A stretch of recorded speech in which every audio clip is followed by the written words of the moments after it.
ओम श्री गणेशाय नमः। अथ श्री आदित्य कवचम विनियोगः।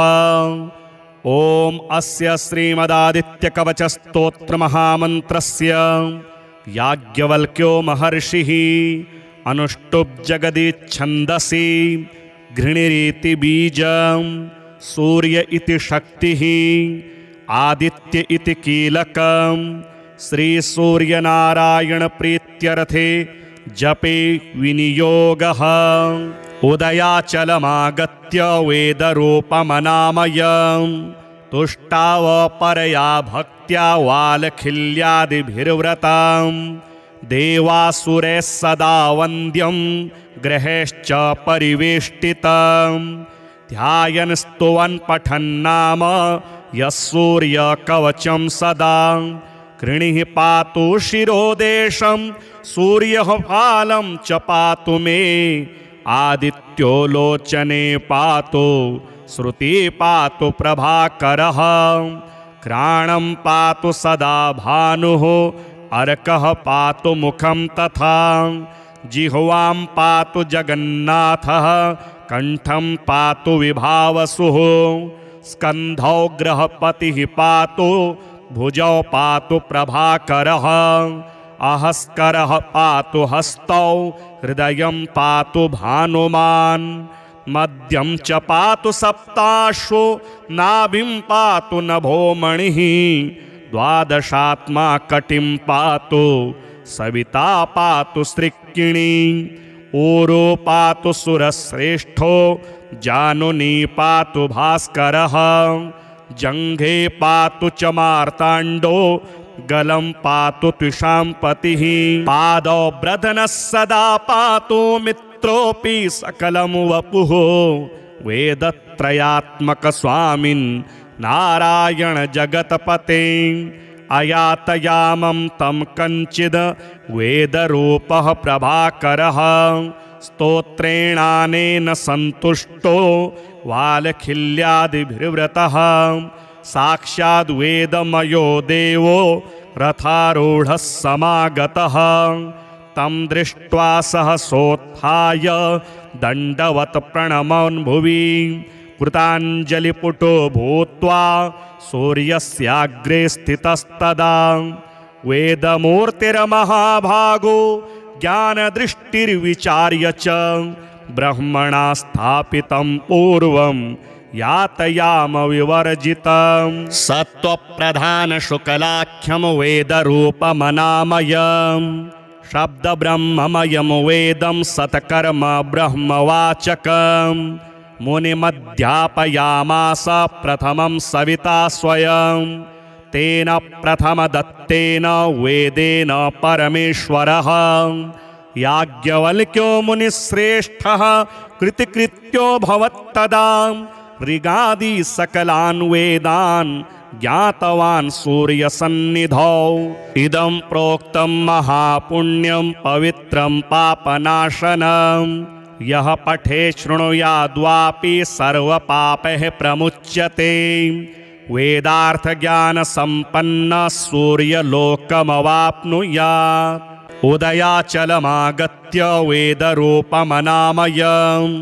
तुष्टावपरया भक्त्या वालखिल्यादिभिर्व्रतं देवासुरैः सदा वन्द्यं ग्रहेश्च परिवेष्टितं ध्यायन् स्तुवन् पठन्नाम यः सूर्यकवचं सदा कृणिः पातु शिरोदेशं सूर्यः फालं च पातु मे आदित्यो लोचने पातु श्रुति पातु प्रभाकरः घ्राणं पातु सदा भानुः अर्कः पातु मुखं तथा जिह्वां पातु जगन्नाथः कंठं पातु विभावसुः स्कन्धौ ग्रहपतिः पातु भुजौ पातु प्रभाकरः अहस्करः पातु हस्तौ हृदयं पातु भानुमान् मध्यं च पातु सप्ताश्वो नाभिं पातु नभोमणिः द्वादशात्मा कटिं पातु सविता पातु सृक्किणी ऊरो पातु सुरश्रेष्ठो जानुनी पातु भास्करः जङ्घे पातु च मार्ताण्डो गलं पातु त्विषाम्पतिः पादौ ब्रधनः सदा पातु मित्रोऽपि सकलं वपुः वेदत्रयात्मकस्वामिन् नारायण जगत्पते अयातयामं तं कञ्चिद् वेदरूपः प्रभाकरः स्तोत्रेणानेन सन्तुष्टो वालखिल्यादिभिर्व्रतः साक्षाद् वेदमयो देवो रथारूढः समागतः तं दृष्ट्वा सहसोत्थाय दण्डवत् प्रणमन् भुवि कृताञ्जलिपुटो भूत्वा सूर्यस्याग्रे स्थितस्तदा वेदमूर्तिर्महाभागो ज्ञानदृष्टिर्विचार्य च ब्रह्मणा स्थापितं पूर्वं यातयाम विवर्जितं सत्त्वप्रधानशुक्लाख्यं वेदरूपमनामयं शब्दब्रह्ममयं वेदं सत्कर्म ब्रह्मवाचकं मुनिमध्यापयामास प्रथमं सविता स्वयं तेन प्रथमदत्तेन वेदेन परमेश्वरः याज्ञवल्क्यो मुनिश्रेष्ठः कृतिकृत्यो भवत्तदा ऋगादि सकलान् वेदान् ज्ञातवान् सूर्यसन्निधौ इदं प्रोक्तं महापुण्यं पवित्रं पापनाशनं यः पठे शृणुयाद्वापि सर्वपापैः प्रमुच्यते वेदार्थज्ञानसम्पन्नः सूर्यलोकमवाप्नुयात् उदयाचलमागत्य वेदरूपमनामयम् तुष्टावपरया भक्त्या वालखिल्यादिभिर्व्रतं देवासुरैः सदा वन्द्यं ग्रहैश्च परिवेष्टितं ध्यायन् स्तुवन् पठन्नाम यः सूर्यकवचं सदा कृणिः पातु शिरोदेशं सूर्यः फालं च पातु मे आदित्यो लोचने पातु श्रुति पातु प्रभाकरः घ्राणं पातु सदा भानुः अर्कः पातु मुखं तथा जिह्वां पातु जगन्नाथः कंठं पातु विभावसुः स्कन्धौ गृहपतिः पातु भुजौ पातु प्रभाकरः अहस्करः पातु हस्तौ हृदयं पातु भानुमान् मध्यं च पातु सप्ताश्वो नाभिं पातु नभोमणिः द्वादशात्मा कटिं पातु सविता पातु सृक्किणी ऊरो पातु सुरश्रेष्ठो जानुनी पातु भास्करः जङ्घे पातु च मार्ताण्डो गलं पातु त्विषाम्पतिः पादौ ब्रधनः सदा पातु मित्रोऽपि सकलं वपुः वेदत्रयात्मकस्वामिन् नारायण जगत्पते अयातयामं तं कञ्चिद् वेदरूपः प्रभाकरः स्तोत्रेणानेन सन्तुष्टो वालखिल्यादिभिर्व्रतः साक्षाद् वेदमयो देवो रथारूढः समागतः तं दृष्ट्वा सहसोत्थाय दण्डवत् प्रणमन् भुवि कृताञ्जलिपुटो भूत्वा सूर्यस्याग्रे स्थितस्तदा वेदमूर्तिर्महाभागो ज्ञानदृष्टिर्विचार्य च ब्रह्मणा स्थापितं पूर्वं यातयाम विवर्जितं सत्त्वप्रधानशुक्लाख्यं वेदरूपमनामयं शब्दब्रह्ममयं वेदं सत्कर्म ब्रह्मवाचकं मुनिमध्यापयामास प्रथमं सविता स्वयं तेन प्रथमदत्तेन वेदेन परमेश्वरः याज्ञवल्क्यो मुनिश्रेष्ठः कृतिकृत्यो भवत्तदा ऋगादि सकलान् वेदान् ज्ञातवान् सूर्यसन्निधौ इदं प्रोक्तं महापुण्यं पवित्रं पापनाशनं यः पठे शृणुयाद्वापि सर्वपापैः प्रमुच्यते वेदार्थज्ञानसम्पन्नः सूर्यलोकमवाप्नुयात् उदयाचलमागत्य वेदरूपमनामयम् तुष्टावपरया भक्त्या वालखिल्यादिभिर्व्रतम् देवासुरैः सदा वन्द्यं गृहैश्च परिवेष्टितम् ध्यायन् स्तुवन् पठन्नाम यः सूर्यकवचं सदा कृणिः पातु शिरोदेशं सूर्यः फालं च पातु मे आदित्यो लोचने पातु श्रुति पातु प्रभाकरः घ्राणं पातु सदा भानुः अर्कः पातु मुखं तथा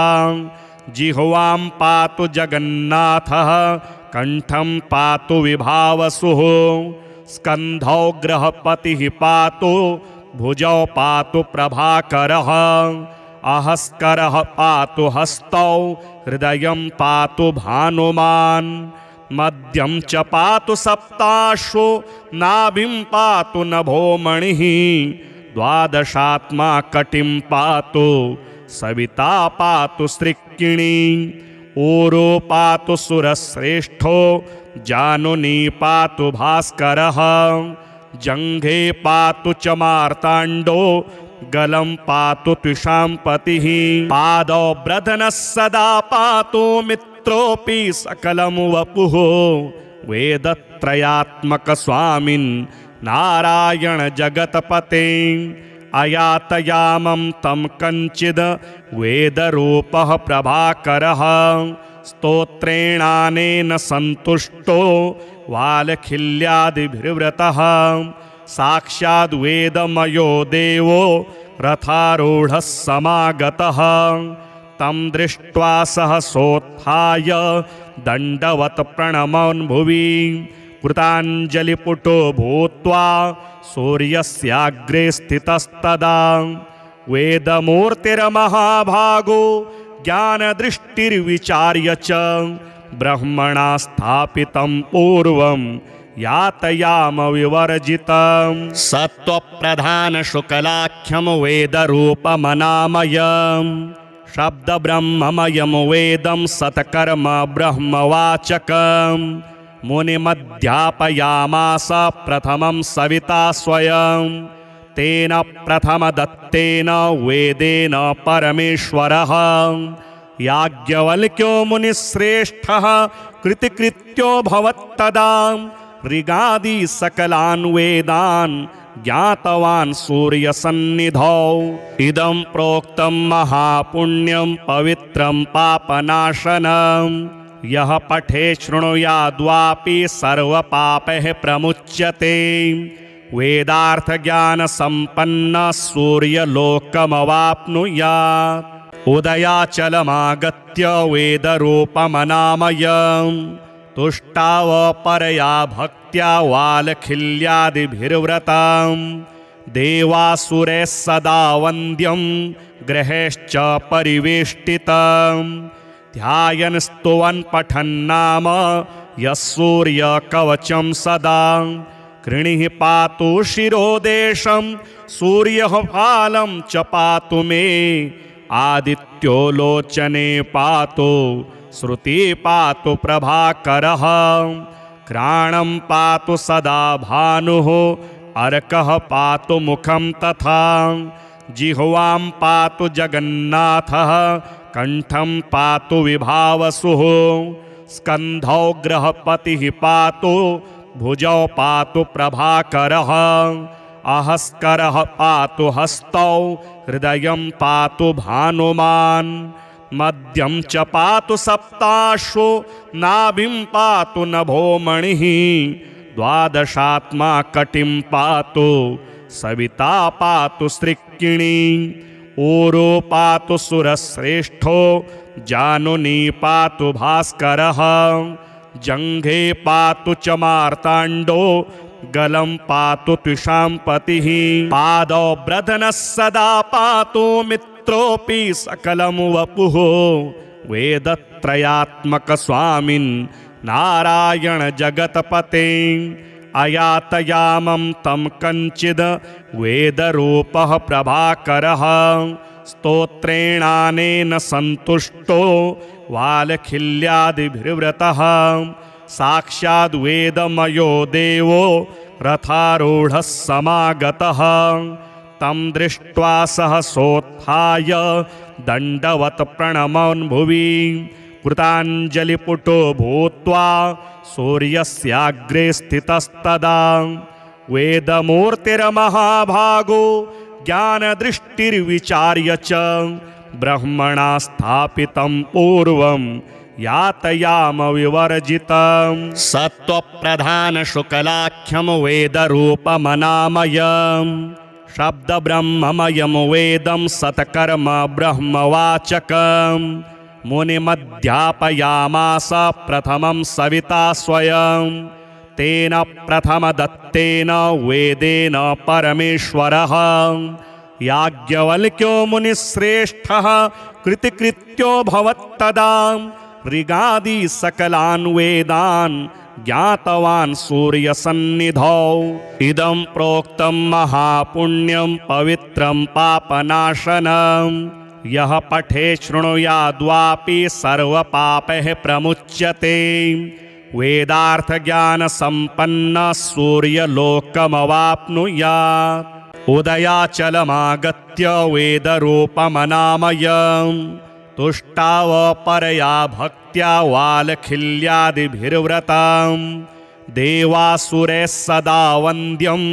ग्रहैश्च परिवेष्टितं ध्यायन् स्तुवन् पठन्नाम यः सूर्यकवचं सदा कृणिः पातु शिरोदेशं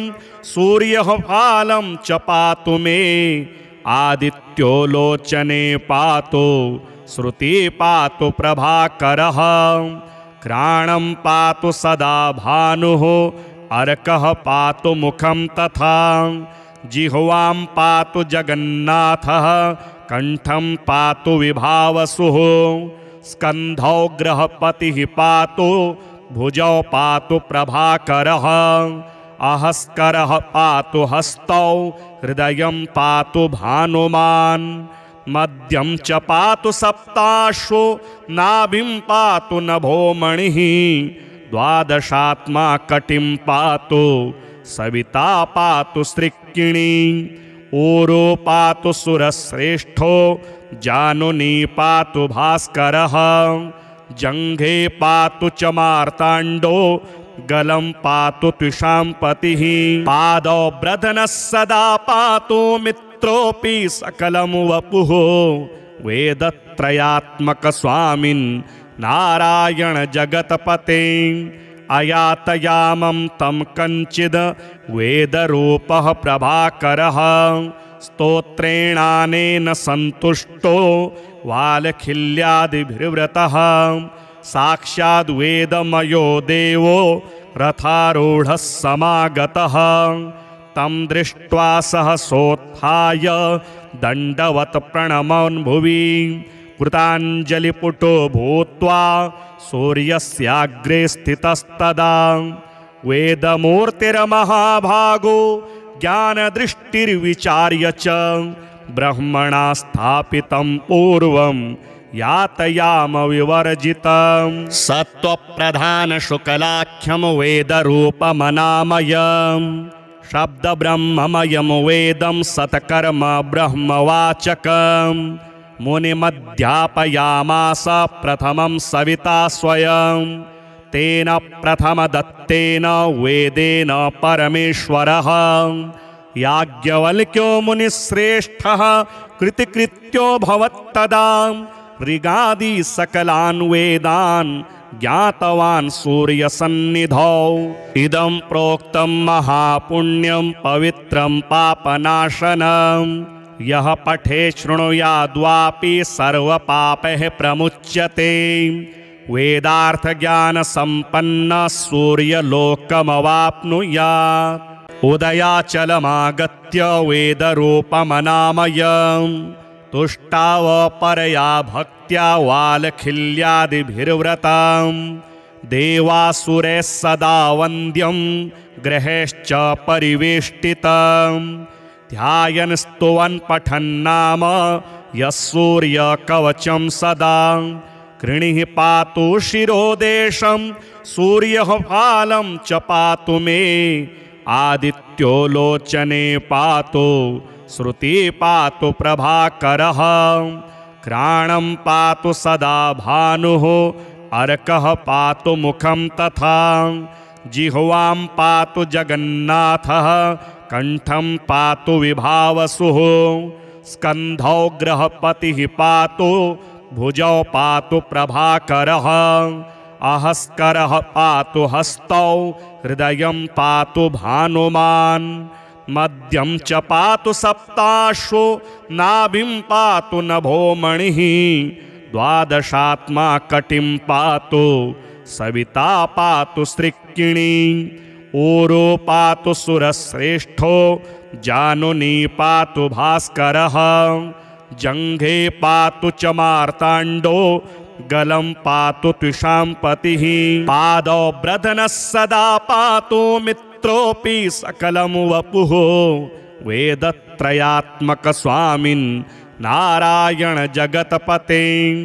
अयातयामं तं कञ्चिद् वेदरूपः प्रभाकरः स्तोत्रेणानेन सन्तुष्टो वालखिल्यादिभिर्व्रतः साक्षाद् वेदमयो देवो रथारूढः समागतः तं दृष्ट्वा सहसोत्थाय दण्डवत् प्रणमन् भुवि कृताञ्जलिपुटो भूत्वा सूर्यस्याग्रे स्थितस्तदा वेदमूर्तिर्महाभागो ज्ञानदृष्टिर्विचार्य च ब्रह्मणा स्थापितं पूर्वं यातयाम विवर्जितं सत्त्वप्रधानशुक्लाख्यं वेदरूपमनामयम् शब्दब्रह्ममयं वेदं सत्कर्म ब्रह्मवाचकम् मुनिमध्यापयामास प्रथमं सविता स्वयं तेन प्रथमदत्तेन वेदेन परमेश्वरः याज्ञवल्क्यो मुनिश्रेष्ठः कृतिकृत्यो भवत्तदा ऋगादि सकलान् वेदान् ज्ञातवान् सूर्यसन्निधौ इदं प्रोक्तं महापुण्यं पवित्रं पापनाशनम् यः पठे शृणुयाद्वापि सर्वपापैः प्रमुच्यते वेदार्थज्ञानसम्पन्नः सूर्यलोकमवाप्नुयात् उदयाचलमागत्य वेदरूपमनामयम् तुष्टावपरया भक्त्या वालखिल्यादिभिर्व्रतं देवासुरैः सदा वन्द्यं ग्रहेश्च परिवेष्टितम् ध्यायन् स्तुवन् पठन्नाम यः सूर्यकवचं सदा कृणिः पातु शिरोदेशं सूर्यः फालं च पातु मे आदित्यो लोचने पातु श्रुति पातु प्रभाकरः घ्राणं पातु सदा भानुः अर्कः पातु मुखं तथा जिह्वां पातु जगन्नाथः कंठं पातु विभावसुः स्कन्धौ ग्रहपतिः पातु भुजौ पातु प्रभाकरः अहस्करः पातु हस्तौ हृदयं पातु भानुमान् मध्यं च पातु सप्ताश्वो नाभिं पातु नभो मणिः द्वादशात्मा कटिं पातु सविता पातु सृक्किणी ऊरो पातु सुरश्रेष्ठो जानुनी पातु भास्करः जङ्घे पातु च मार्ताण्डो गलं पातु त्विषाम्पतिः पादौ ब्रधनः सदा पातु मित्रोऽपि सकलं वपुः वेदत्रयात्मकस्वामिन् नारायण जगतपते अयातयामं तं कञ्चिद् वेदरूपः प्रभाकरः स्तोत्रेणानेन सन्तुष्टो वालखिल्यादिभिर्व्रतः साक्षाद् वेदमयो देवो रथारूढः समागतः तं दृष्ट्वा सहसोत्थाय दण्डवत् प्रणमन् भुवि कृताञ्जलिपुटो भूत्वा सूर्यस्याग्रे स्थितस्तदा वेदमूर्तिर्महाभागो ज्ञानदृष्टिर्विचार्य च ब्रह्मणा स्थापितं पूर्वं यातयाम विवर्जितं सत्त्वप्रधानशुक्लाख्यं वेदरूपमनामयम् शब्दब्रह्ममयं वेदं सत्कर्म ब्रह्मवाचकम्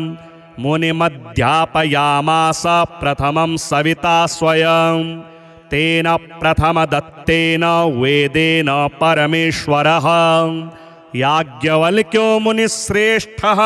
कृतिकृत्यो भवत्तदा ऋगादि सकलान् वेदान् ज्ञातवान् सूर्यसन्निधौ इदं प्रोक्तं महापुण्यं पवित्रं पापनाशनम् यः पठे शृणुयाद्वापि सर्वपापैः प्रमुच्यते वेदार्थज्ञानसम्पन्नः सूर्यलोकमवाप्नुयात् उदयाचलमागत्य वेदरूपमनामयम् तुष्टावपरया भक्त्या वालखिल्यादिभिर्व्रतं देवासुरैः सदा वन्द्यं ग्रहैश्च परिवेष्टितम् ध्यायन् स्तुवन् पठन्नाम यः सूर्यकवचं सदा कृणिः पातु शिरोदेशं सूर्यः फालं च पातु मे आदित्यो लोचने पातु श्रुति पातु प्रभाकरः घ्राणं पातु सदा भानुः अर्कः पातु मुखं तथा जिह्वां पातु जगन्नाथः कंठं पातु विभावसुः स्कन्धौ ग्रहपतिः पातु भुजौ पातु प्रभाकरः अहस्करः पातु हस्तौ हृदयं पातु भानुमान् मध्यं च पातु सप्ताश्वो नाभिं पातु नभोमणिः द्वादशात्मा कटिं पातु सविता पातु सृक्किणी ऊरो पातु सुरश्रेष्ठो जानुनी पातु भास्करः जङ्घे पातु च मार्ताण्डो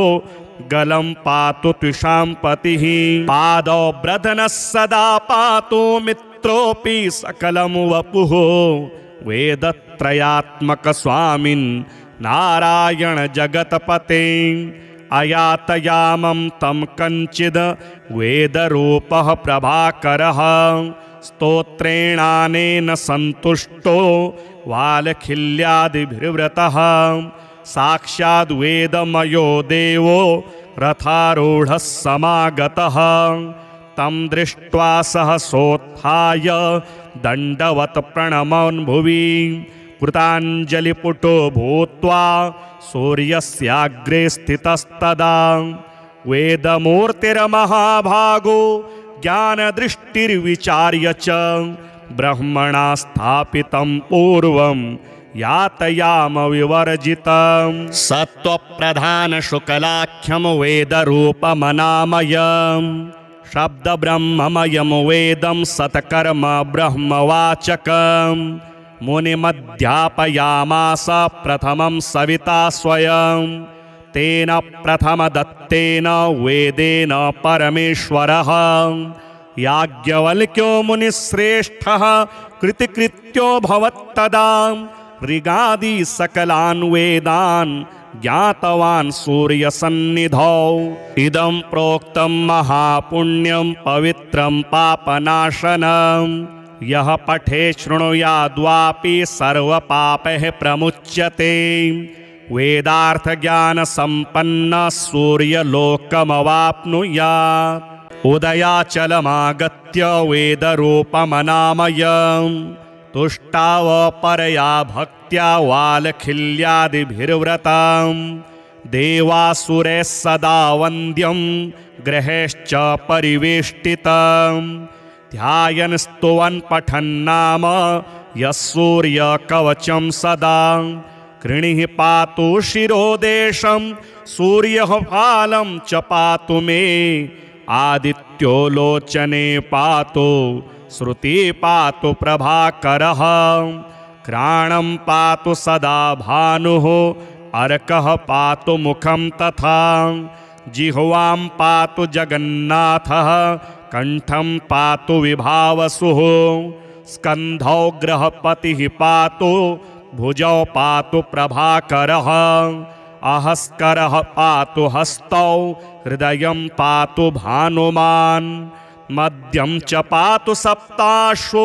नाभिं पातु नभोमणिः द्वादशात्मा कटिं पातु सविता पातु सृक्किणी ऊरो पातु सुरश्रेष्ठो जानुनी पातु भास्करः जङ्घे पातु च मार्ताण्डो गलं पातु त्विषाम्पतिः पादौ ब्रधनः सदा पातु मित्रोऽपि सकलं वपुः वेदत्रयात्मकस्वामिन् नारायण जगत्पते अयातयामं तं कञ्चिद्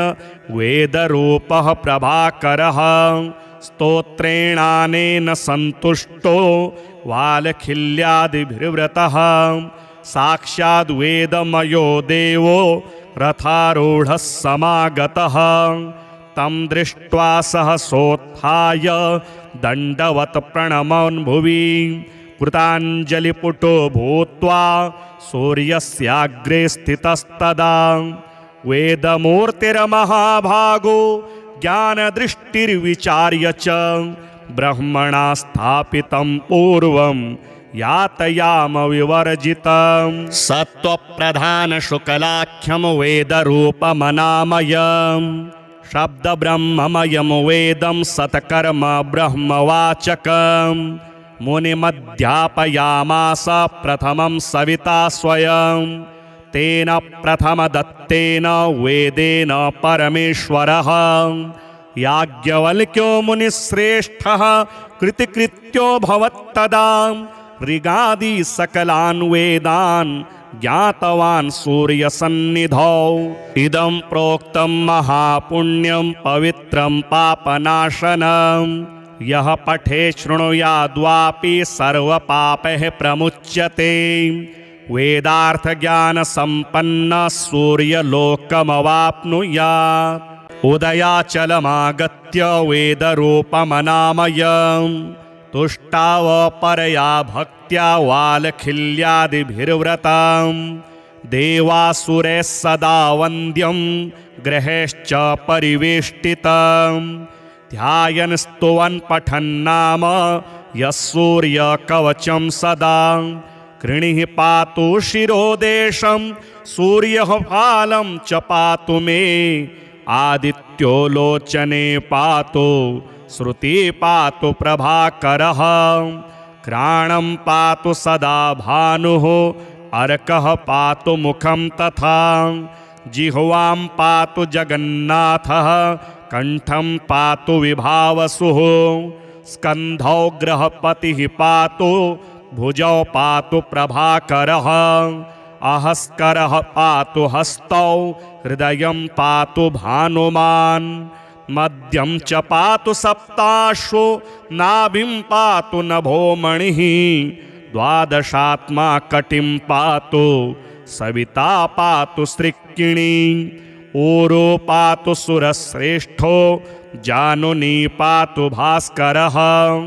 जङ्घे पातु च मार्ताण्डो गलं पातु त्विषाम्पतिः पादौ ब्रधनः सदा पातु मित्रोऽपि सकलं वपुः वेदत्रयात्मकस्वामिन् नारायण जगत्पते अयातयामं तं कञ्चिद् वेदरूपः प्रभाकरः स्तोत्रेणानेन सन्तुष्टो वालखिल्यादिभिर्व्रतः साक्षाद् वेदमयो देवो रथारूढः समागतः तं दृष्ट्वा सहसोत्थाय दण्डवत् प्रणमन् भुवि कृताञ्जलिपुटो भूत्वा सूर्यस्याग्रे स्थितस्तदा वेदमूर्तिर्महाभागो ज्ञानदृष्टिर्विचार्य च ब्रह्मणा स्थापितं पूर्वं यातयाम विवर्जितं सत्त्वप्रधान शुक्लाख्यं वेदरूपमनामयं शब्दब्रह्ममयं वेदं सत्कर्म ब्रह्मवाचकं मुनिमध्यापयामास प्रथमं सविता स्वयं तेन प्रथमदत्तेन वेदेन परमेश्वरः याज्ञवल्क्यो मुनिश्रेष्ठः कृतिकृत्यो भवत्तदा ऋगादि सकलान् वेदान् ज्ञातवान् सूर्यसन्निधौ इदं प्रोक्तं महापुण्यं पवित्रं पापनाशनं यः पठे शृणुयाद्वापि सर्वपापैः प्रमुच्यते वेदार्थज्ञानसम्पन्नः सूर्यलोकमवाप्नुयात् उदयाचलमागत्य वेदरूपमनामयं तुष्टावपरया भक्त्या वालखिल्यादिभिर्व्रतं देवासुरैः सदा वन्द्यं ग्रहैश्च परिवेष्टितं ध्यायन् स्तुवन् पठन्नाम यः सूर्यकवचं सदा कृणिः पातु शिरोदेशं सूर्यः फालं च पातु मे आदित्यो लोचने पातु श्रुति पातु प्रभाकरः घ्राणं पातु सदा भानुः अर्कः पातु मुखं तथा जिह्वां पातु जगन्नाथः कंठं पातु विभावसुः स्कन्धौ ग्रहपतिः पातु भुजौ पातु प्रभाकरः अहस्करः पातु हस्तौ हृदयं पातु भानुमान् मध्यं च पातु सप्ताश्वो नाभिं पातु नभोमणिः द्वादशात्मा कटिं पातु सविता पातु सृक्किणी ऊरो पातु सुरश्रेष्ठो जानुनी पातु भास्करः जङ्घे पातु च मार्ताण्डो गलं पातु त्विषाम्पतिः पादौ ब्रधनः सदा पातु मित्रोऽपि सकलं वपुः वेदत्रयात्मकस्वामिन् नारायण जगत्पते अयातयामं तं कञ्चिद् वेदरूपः प्रभाकरः स्तोत्रेणानेन सन्तुष्टो वालखिल्यादिभिर्व्रतः साक्षाद्वेदमयो देवो रथारूढः समागतः तं दृष्ट्वा सहसोत्थाय दण्डवत् प्रणमन् भुवि कृताञ्जलिपुटो भूत्वा सूर्यस्याग्रे स्थितस्तदा वेदमूर्तिर्महाभागो ज्ञानदृष्टिर्विचार्य च ब्रह्मणा स्थापितं पूर्वं यातयाम विवर्जितं सत्त्वप्रधान शुक्लाख्यं वेदरूपमनामयं शब्दब्रह्ममयं वेदं सत्कर्म ब्रह्मवाचकं मुनिमध्यापयामास प्रथमं सविता स्वयं तेन प्रथमदत्तेन वेदेन परमेश्वरः याज्ञवल्क्यो मुनिश्रेष्ठः कृतिकृत्यो भवत्तदा ऋगादि सकलान् वेदान् ज्ञातवान् सूर्यसन्निधौ इदं प्रोक्तं महापुण्यं पवित्रं पापनाशनं यः पठे शृणुयाद्वापि सर्वपापैः प्रमुच्यते वेदार्थज्ञानसम्पन्नः सूर्यलोकमवाप्नुयात् उदयाचलमागत्य वेदरूपमनामयं तुष्टावपरया भक्त्या वालखिल्यादिभिर्व्रतं देवासुरैः सदा वन्द्यं ग्रहैश्च परिवेष्टितं ध्यायन् स्तुवन् पठन्नाम यः सूर्यकवचं सदा कृणिः पातु शिरोदेशं सूर्यः फालं च पातु मे आदित्यो लोचने पातु श्रुति पातु प्रभाकरः घ्राणं पातु सदा भानुः अर्कः पातु मुखं तथा जिह्वां पातु जगन्नाथः कंठं पातु विभावसुः स्कन्धौ ग्रहपतिः पातु भुजौ पातु प्रभाकरः अहस्करः पातु हस्तौ हृदयं पातु भानुमान् मध्यं च पातु सप्ताश्वो नाभिं पातु नभोमणिः द्वादशात्मा कटिं पातु सविता पातु सृक्किणी ऊरो पातु सुरश्रेष्ठो जानुनी पातु भास्करः जङ्घे पातु च मार्ताण्डो गलं पातु त्विषाम्पतिः पादौ ब्रधनः सदा पातु मित्रोऽपि सकलं वपुः वेदत्रयात्मक स्वामिन् नारायण जगतपते अयातयामं तं कञ्चिद् वेदरूपः प्रभाकरः स्तोत्रेणानेन सन्तुष्टो वालखिल्यादिभिर्व्रतः साक्षाद् वेदमयो देवो रथारूढः समागतः तं दृष्ट्वा सहसोत्थाय दण्डवत् प्रणमन् भुवि कृताञ्जलिपुटो भूत्वा सूर्यस्याग्रे स्थितस्तदा वेदमूर्तिर्महाभागो ज्ञानदृष्टिर्विचार्य च ब्रह्मणा स्थापितं पूर्वं यातयाम विवर्जितं सत्त्वप्रधानशुक्लाख्यं वेदरूपमनामयम् शब्दब्रह्ममयं वेदं सत्कर्म ब्रह्मवाचकम् मुनिमध्यापयामास प्रथमं सविता स्वयं तेन प्रथमदत्तेन वेदेन परमेश्वरः याज्ञवल्क्यो मुनिश्रेष्ठः कृतिकृत्यो भवत्तदा ऋगादि सकलान् वेदान् ज्ञातवान् सूर्यसन्निधौ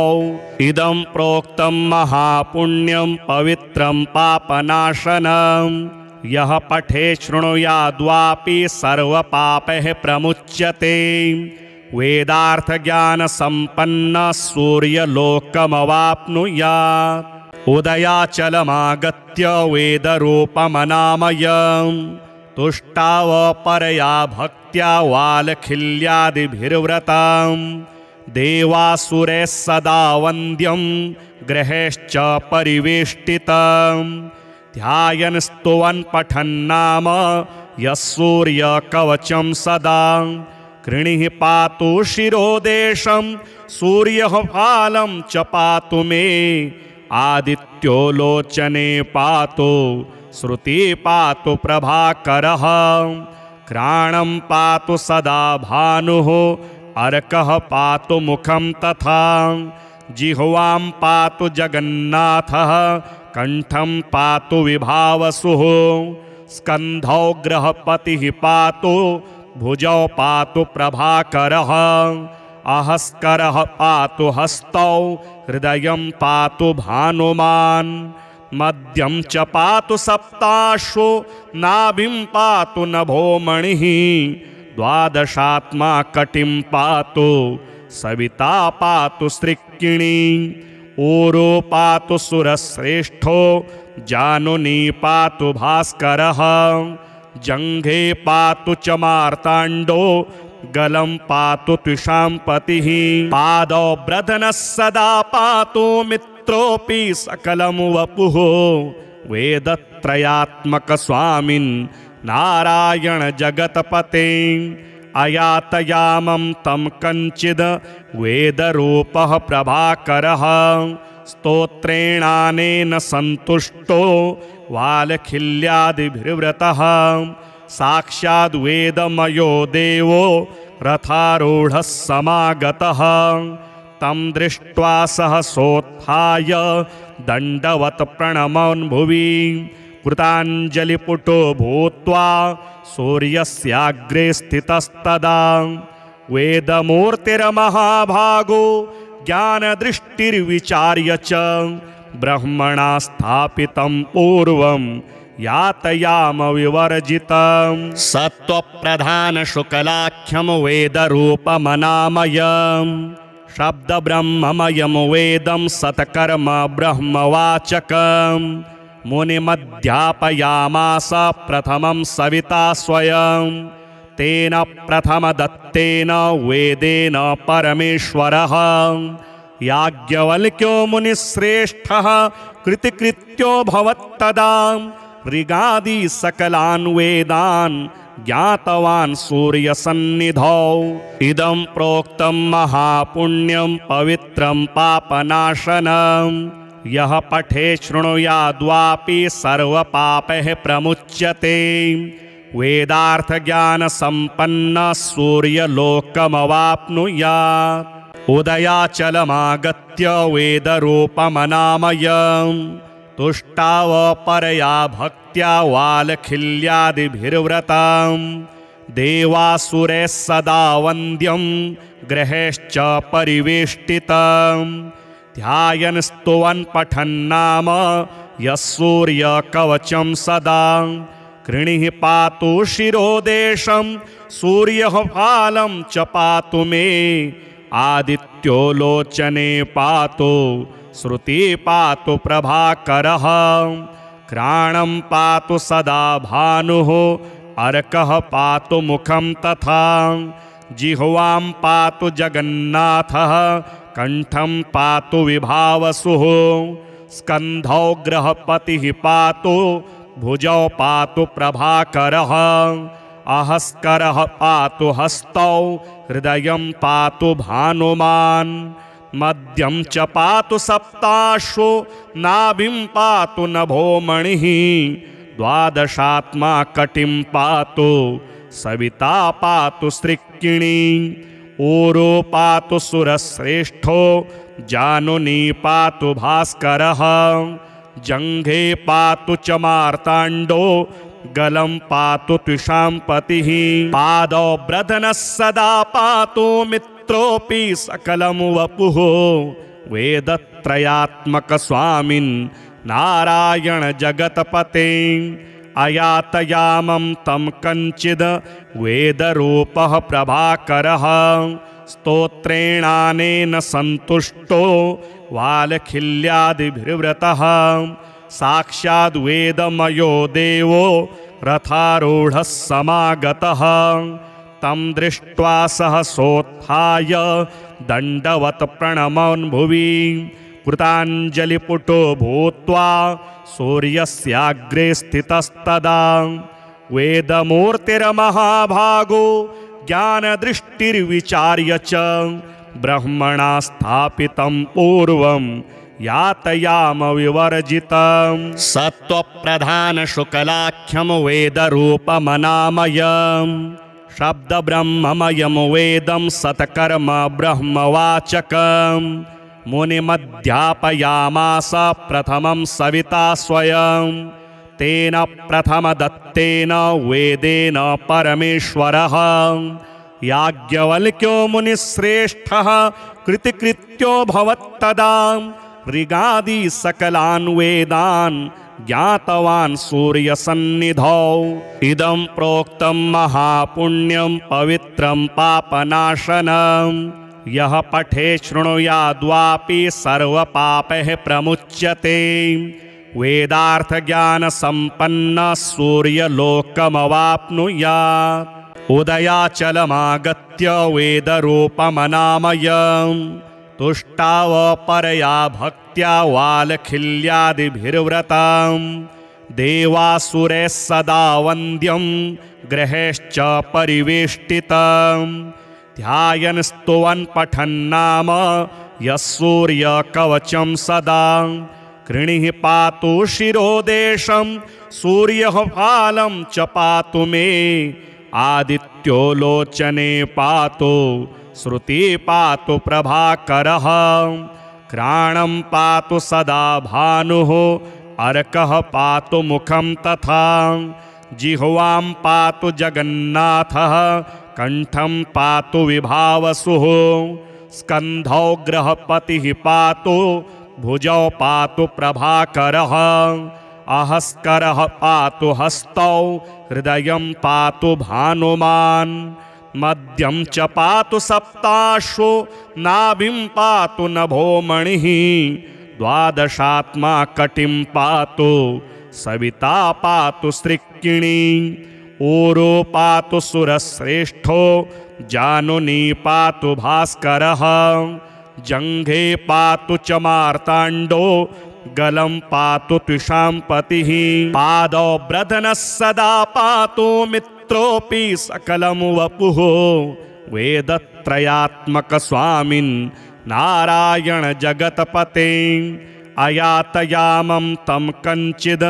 वेदरूपः प्रभाकरः स्तोत्रेणानेन सन्तुष्टो वालखिल्यादिभिर्व्रतः साक्षाद् वेदमयो देवो रथारूढः समागतः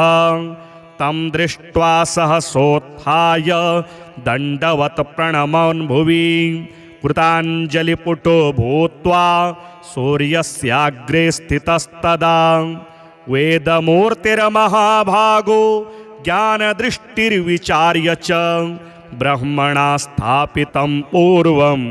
यातयाम विवर्जितं सत्त्वप्रधानशुक्लाख्यं वेदरूपमनामयम् शब्दब्रह्ममयं वेदं सत्कर्म ब्रह्मवाचकम् मुनिमध्यापयामास प्रथमं सविता स्वयं तेन प्रथमदत्तेन वेदेन परमेश्वरः याज्ञवल्क्यो मुनिश्रेष्ठः कृतिकृत्यो भवत्तदा ऋगादि सकलान् वेदान् ज्ञातवान् सूर्यसन्निधौ इदं प्रोक्तं महापुण्यं पवित्रं पापनाशनम् यः पठे शृणुयाद्वापि सर्वपापैः प्रमुच्यते वेदार्थज्ञानसम्पन्नः सूर्यलोकमवाप्नुयात् उदयाचलमागत्य वेदरूपमनामयम् तुष्टावपरया भक्त्या वालखिल्यादिभिर्व्रतं देवासुरैः सदा वन्द्यं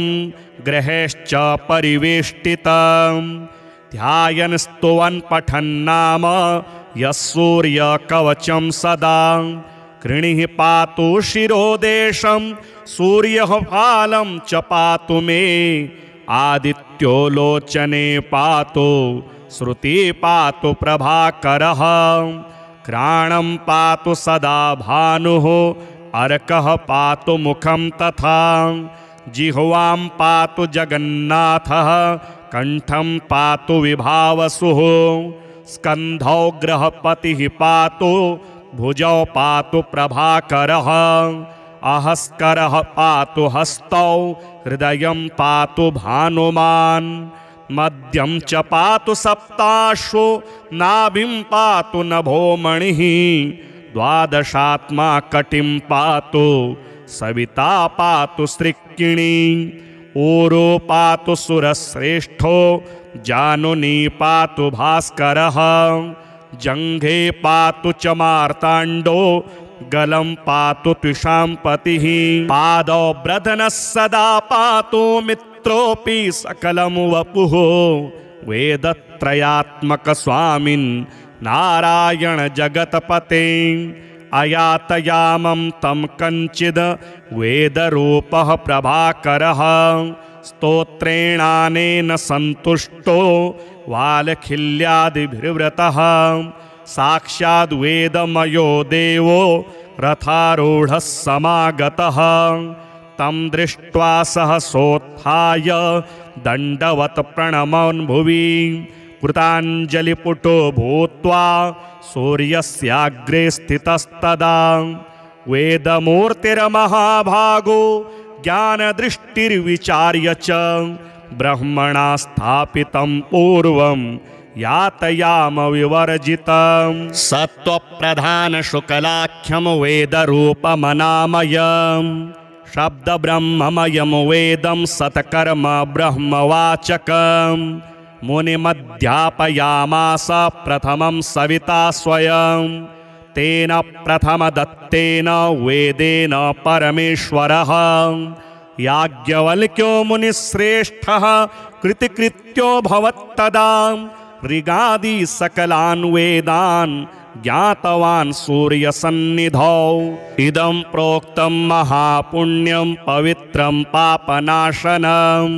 यः पठे शृणुयाद्वापि सर्वपापैः प्रमुच्यते वेदार्थज्ञानसम्पन्नः सूर्यलोकमवाप्नुयात् उदयाचलमागत्य वेदरूपमनामयम्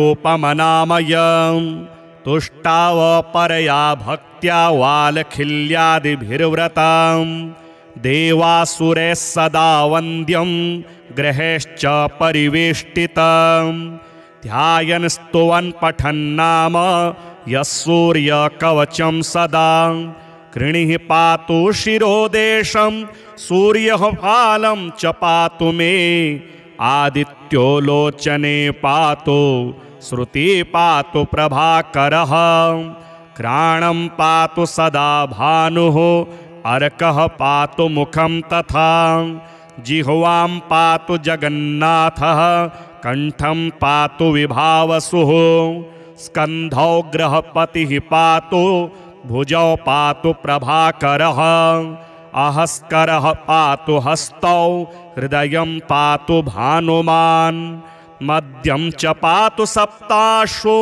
नाभिं पातु नभोमणिः द्वादशात्मा कटिं पातु सविता पातु सृक्किणी ऊरो पातु सुरश्रेष्ठो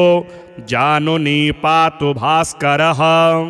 जङ्घे पातु च मार्ताण्डो गलं पातु त्विषाम्पतिः पादौ ब्रधनः सदा पातु मित्रोऽपि सकलं वपुः वेदत्रयात्मकस्वामिन् नारायण जगत्पते अयातयामं तं कञ्चिद् वेदरूपः प्रभाकरः स्तोत्रेणानेन सन्तुष्टो वालखिल्यादिभिर्व्रतः साक्षाद् वेदमयो देवो रथारूढः समागतः तं दृष्ट्वा सहसोत्थाय दण्डवत् प्रणमन् भुवि कृताञ्जलिपुटो भूत्वा सूर्यस्याग्रे स्थितस्तदा वेदमूर्तिर्महाभागो ज्ञानदृष्टिर्विचार्य च ब्रह्मणा स्थापितं पूर्वं यातयाम विवर्जितं सत्त्वप्रधानशुक्लाख्यं वेदरूपमनामयम् शब्दब्रह्ममयं वेदं सत्कर्म ब्रह्मवाचकम् मुनिमध्यापयामास प्रथमं सविता स्वयं तेन प्रथमदत्तेन वेदेन परमेश्वरः याज्ञवल्क्यो मुनिश्रेष्ठः कृतिकृत्यो भवत्तदा ऋगादि सकलान् वेदान् ज्ञातवान् सूर्यसन्निधौ इदं प्रोक्तं महापुण्यं पवित्रं पापनाशनम् यः पठे शृणुयाद्वापि सर्वपापैः प्रमुच्यते वेदार्थज्ञानसम्पन्नः सूर्यलोकमवाप्नुयात् उदयाचलमागत्य वेदरूपमनामयम् तुष्टावपरया भक्त्या वालखिल्यादिभिर्व्रतं देवासुरैः सदा वन्द्यं ग्रहेश्च परिवेष्टितं ध्यायन् स्तुवन् पठन्नाम यः सूर्यकवचं सदा कृणिः पातु शिरोदेशं सूर्यः फालं च पातु मे आदित्यो लोचने पातु श्रुति पातु प्रभाकरः घ्राणं पातु सदा भानुः अर्कः पातु मुखं तथा जिह्वां पातु जगन्नाथः कंठं पातु विभावसुः स्कन्धौ गृहपतिः पातु भुजौ पातु प्रभाकरः अहस्करः पातु हस्तौ हृदयं पातु भानुमान् मध्यं च पातु सप्ताश्वो नाभिं पातु नभोमणिः द्वादशात्मा कटिं पातु सविता पातु सृक्किणी ऊरो पातु सुरश्रेष्ठो जानुनी पातु भास्करः जङ्घे पातु च मार्ताण्डो गलं पातु त्विषाम्पतिः पादौ ब्रधनः सदा पातु मित्रोऽपि सकलं वपुः वेदत्रयात्मकस्वामिन् नारायण जगत्पते अयातयामं तं कञ्चिद् वेदरूपः प्रभाकरः स्तोत्रेणानेन सन्तुष्टो वालखिल्यादिभिर्व्रतः साक्षाद्वेदमयो देवो रथारूढः समागतः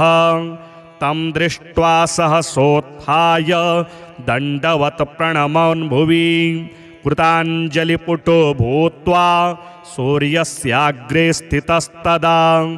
वेदमूर्तिर्महाभागो ज्ञानदृष्टिर्विचार्य च ब्रह्मणा स्थापितं पूर्वं यातयाम विवर्जितं सत्त्वप्रधानशुक्लाख्यं वेदरूपमनामयं शब्दब्रह्ममयं वेदं सत्कर्म ब्रह्मवाचकं मुनिमध्यापयामास प्रथमं सविता स्वयं तेन प्रथमदत्तेन वेदेन परमेश्वरः याज्ञवल्क्यो मुनिश्रेष्ठः कृतिकृत्यो भवत्तदा ऋगादि सकलान् वेदान् ज्ञातवान् सूर्यसन्निधौ इदं प्रोक्तं महापुण्यं पवित्रं पापनाशनं यः पठे शृणुयाद्वापि सर्वपापैः प्रमुच्यते वेदार्थज्ञानसम्पन्नः सूर्यलोकमवाप्नुयात्।